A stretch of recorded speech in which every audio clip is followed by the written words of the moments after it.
algumas instruções de que viria algo acontecer sobre a humanidade, mas que Deus, apesar de Deus ver que Noé era um homem justo, Deus queria poupar Noé a sua descendência. E Deus, ele chama Noé no particular. Sabe o que eu entendo? Noé era um homem instruído na palavra de Deus, era um homem obediente e temente na presença de Deus, mas era um homem também que tinha intimidade com Deus, porque só sabe ouvir a voz de Deus e discernir que é Deus quem tem intimidade. Sabe o que Deus está dizendo? Família que quer ser estruturada e bem direcionada por Deus tem que saber ter intimidade com Deus, tem que aprender a ouvir a voz de Deus. E Noé, ele sabia bem a quem ele estava ouvindo, ele sabia que era o próprio Deus que estava falando com ele.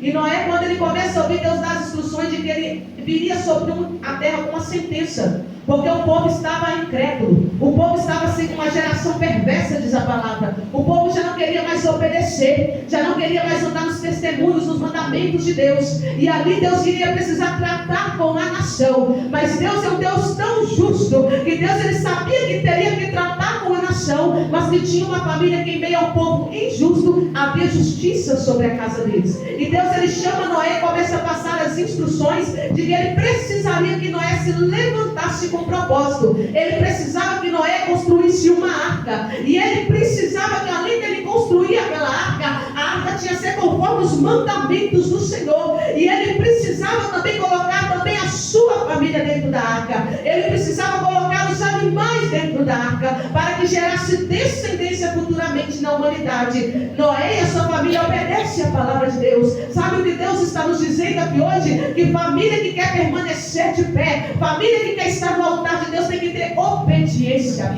Obediência à palavra de Deus, obediência aos mandamentos do Senhor, obediência às leis sobre aquela terra. E ali Noé, mas a sua família estava em segurança dentro da arca. Sabe o que Deus está dizendo? Só resiste a família que está dentro da arca, só persevera a família que está dentro do barco. Sabe que arca é essa? É a sua casa espiritual, é a sua casa diante da presença de Deus. Tem que ter a família no altar, mas tem que estar dentro da arca, tem que estar dentro da presença de Deus, tem que estar em constante comunicação de Deus. Noé só teve a sua vida poupada porque ele foi obediente a Deus e porque ele instruiu a sua família.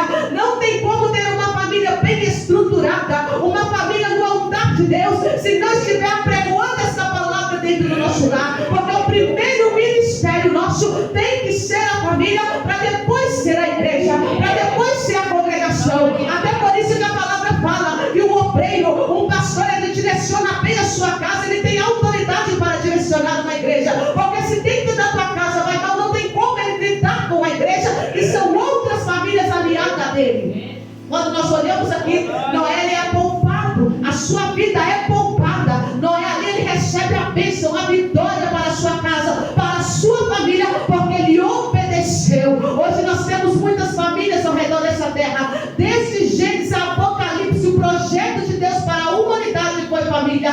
Deus é um Deus que zela pela família, ao contrário do nosso adversário, que ele tenta distanciar a família, ele tenta destruir a família, ele tenta dispersar a família. Mas Deus não. O objetivo de Deus é reunir a família. É por isso que nós somos chamados de congregação, é por isso que nós somos chamados aqui de família de Deus, porque a casa de Deus é uma casa com famílias. São vários membros, são um corpo, mas com vários membros que se tornam família diante de Deus. E quantas das vezes o inimigo, ele vem tentar distorcer, ele vem tentar afastar o membro do corpo, ele vem tentar afastar a nossa casa da presença de Deus. Mas nós somos servos, assim como Noé, que temos intimidade com Deus, comunicação com o céu, que estamos em comunicação com Deus. Nós logo já sabemos que o inimigo está armando, porque nós temos intimidade e nós sabemos que a família, para permanecer de pé, ela tem que estar no joelho, ela tem que ser gerada no altar, ela tem que ser gerada na lágrima, ela tem que ser gerada na intimidade com Deus. Família, para estar de pé na presença de Deus, tem que estar em consagração constante com Deus, tem que estar na busca constante, porque hoje nós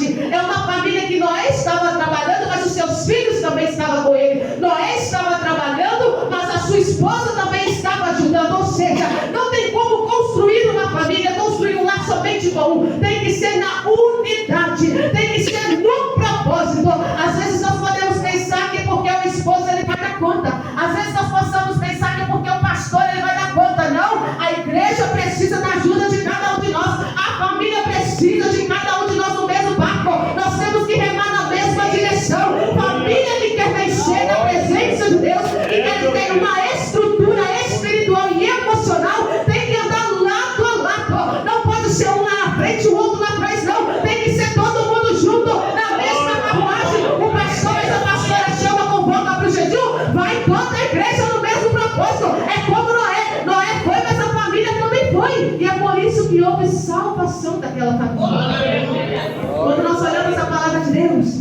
a palavra nos fala, no livro de Levítico, capítulo de número 6, versículo de número 13, que o fogo arderá continuamente no altar. Mas o que essa palavra tem a ver lá com Noé? Sabe o que Deus está dizendo? Deus quer uma família gerada no altar, mas que também tenha a vida no altar.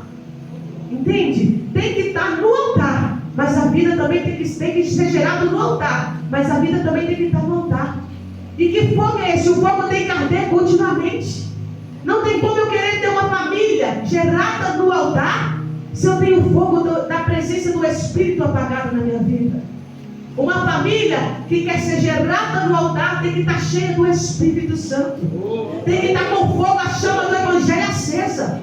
Tem que estar queimando por dentro, tem que estar aceso. A chama não pode apagar, tem que arder continuamente. É todos os dias aceso na presença. Talvez a esposa está mais cabisbaixa, não quer ir não. O esposo pega e vamos todo mundo que é no mesmo propósito. Ou o esposo está meio cabisbaixo, não, vamos, é todo mundo ardendo todos os dias no altar. É a chama acesa, é a presença do Espírito todos os dias, a casa acesa.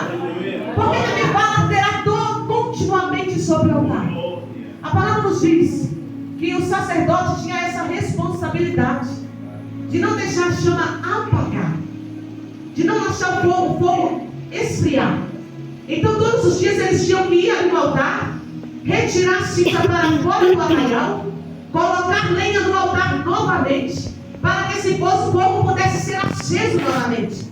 Eles tinham que ir lá na lâmpada, botar azeite na lâmpada, para que a lâmpada pudesse ficar acesa continuamente. Ou seja, o altar tinha que estar queimando todos os dias. Sabe o que Deus está dizendo? Está na hora de começar a família e colocar lenha no altar. Colocar e começar a entrar no joelho, na consagração, na oração. A lenha que nós estamos dizendo aqui hoje não é física, porque hoje o altar não se oferece ao holocausto físico, mas hoje o altar sou eu e você na presença de Deus. Hoje o altar é a minha família, a tua família na presença de Deus. Está na hora de começar a colocar lenha para voltar a queimar. Sabe que lenha é essa? É a lenha do jejum, a lenha da oração, lenha da consagração, lenha da busca da intimidade com o papai, para que esse altar comece a pegar fogo, para que o desânimo venha correr, cair por terra, para que você possa sentir novamente a presença de Deus no teu lar. Não é só no culto, eu estou aqui glorificando, navegando no Espírito, mas quando eu sair também eu quero estar cheio, eu quero estar aceso amanhã da propósito, para que a tua casa tenha um cheiro de Deus. Deus te chamou aqui hoje para você sair daqui posicionado e posicionada, sabendo que você tem o Deus, que você tem o Pai, que você tem o que você tem que zelar do nome dele, e que a tua casa não é sobre você, a tua casa é sobre o nome dele. Sabe por que eu digo isso? Quando José ele estava indo ali ter um encontro com seu pai, José ele recebe as instruções para ir lá saber na guerra como estava vendo, como estavam ali os seus irmãos, né? José estava ali cuidando das coisas do pai. E ali José ele tinha uma fama dos seus irmãos, porque tudo que os filhos faziam de errado